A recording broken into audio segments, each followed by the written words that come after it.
Саламатсыздарбы, урматтуу кесиптештер жана окуучулар.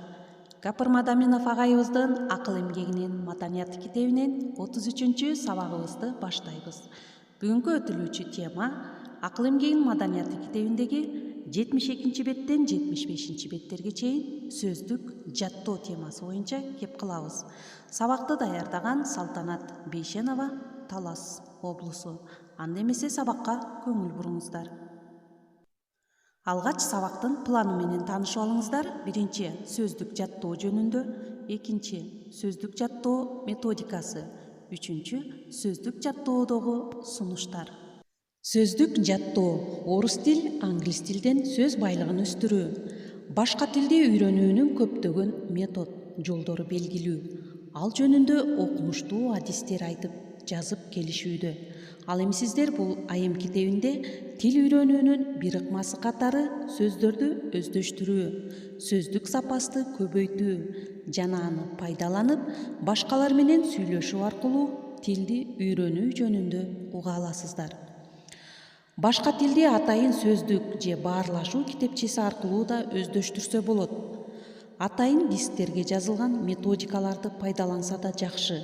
Бирок бул айым китебинде сиздер көбүрөөк эң жөнөкөй ыкмалар менен тааныша аласыздар. Сөздүк блокнот түзүп, күндө 10 англис, 10 орус тилиндеги сөздөрдү жазып, ошол сөздөрдү пайдаланып, сүйлөм түзүп, жаттоо жөнүндө маалымат аласыздар.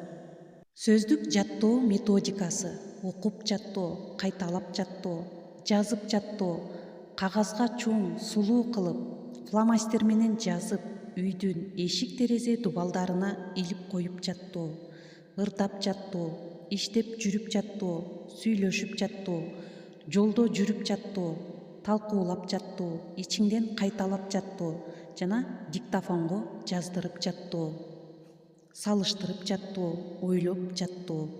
Гапыр агайдын эксперименталдык гимназиясында үйрөнүп, сөз запасын өстүрүүдө бул метод кеңири колдонулуп келүүдө. Гимназисттер мектептен, класс залдарына, терезе дубалдарына жана башка жактарына, өздөрүнүн үйлөрүндө, ашкана жана башка жерлерге кооз кылып жазып, илип коюшкан. Алар 5-10 күн ошол сөздөр өздөштүрүлгөнгө чейин илинип турат. Андан кийин жаңылап, жаңы сөздөрдү илишет.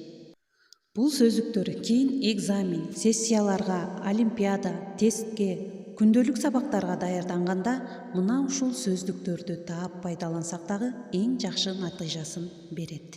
Сөздүк менен иштөөнүн дагы эң бир сонун жолу китепти окуп жатып эле түшүнүксүз сөздөрдү издебестен алдын ала кругозор билимди өстүрө турган тармактар боюнча сөздүктөрдү түзүп, жаттап, сөз байлыгын өстүрүү.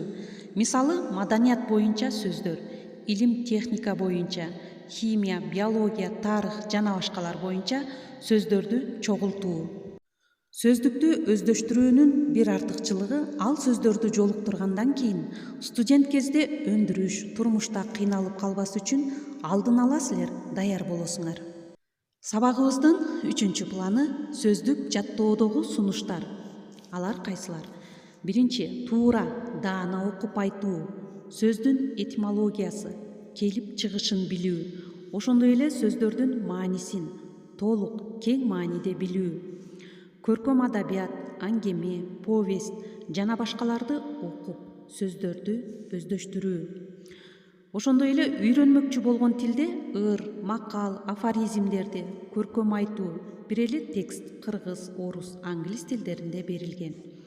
Ошондой эле сөздү эмес, толук бир сүйлөмдү өздөштүрүү аркылуу сөз жаттоо, тил үйрөнүү. Жана үйрөнүп жаткан сөзгө антоним, синоним, омонимдерди издеп табуу. Эмоция менен ролго кирип жаттоо. Ошондой эле жаттап өздөштүрүлгөн сөздөрдү пайдаланып, башкалар менен сүйлөшүү.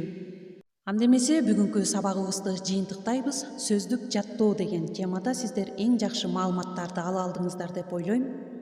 Гапыр Мадаминов жана Авазбек кызы Умида. Көңүл бурганыңыздарга чоң рахмат. Кийинки сабактардан кездешкенче саламатта калыңыздар.